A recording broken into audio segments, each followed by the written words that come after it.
We're going to start from fault code troubleshooting. So you're going to have certain steps that you need to follow, which if you click, it's going to get you straight to the step. And after that, you can just simply move forward until you solve the problem. Other than that, you do have freeze frame data, which is going to show you the status of it. Help and components, you will see the effects of that fault code having in the system, and this is the part we're actually looking for.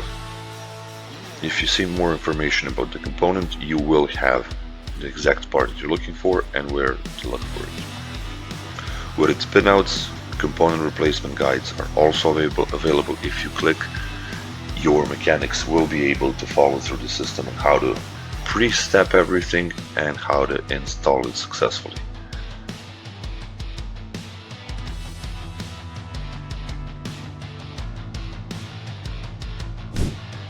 Monitoring, you will have specific system live data, which are, as mentioned, specific to this model. So your mechanics can select them, check them, see what's actually going on. Outside of that, you do have live data selections. Usually when the system live data selection is loading so long, it means that there are a lot of sensors on this engine. Yeah, almost 9,500 sensors are totally here. You can separate them by groups to know which ones you want to follow. These are all selected at the time. Speed might be interesting for you to look. Wiring diagrams are also here to follow. In this case, vehicle speed is going to be shown, or an interactive overview panel like previously. System displays, you will have fuel system and exhaust gases. Here's the full overview. Exhaust gas system 1, 2, 3, and 4.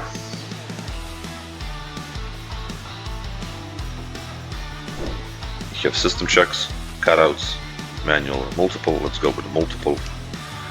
Simple test. It's a simple test to see if your cylinders are turning on and off. Keep in mind that if I turn them off or on, it's not going to have any effect because I'm not connected anywhere, but you will always have this explanation of what's about to happen in the process. Initial conditions you must meet before you move forward. Red means no go, green means good to go. And yeah, on or off. You can select which injectors you want to turn off.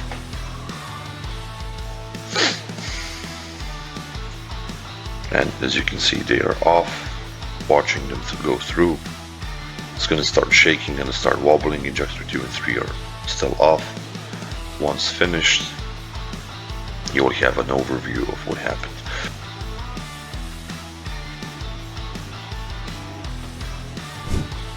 Maintenance is filter regeneration is something that everybody wants to have, which you can absolutely do. It's going to take you roughly 40 to 40 minutes. Again, explanation of what's about to happen, how it's going to happen. You will have the variables and the numbers that you need to follow through. Initial conditions are also here, and yeah, you even have the code numbers. So let's do it. But yeah, once you continue, you will have all of this sort of DPF regen. If you have any questions, just get in touch with us here at Mechnician. You can reach us 888-64-2240 or www.mechnician.com. Thank you very much.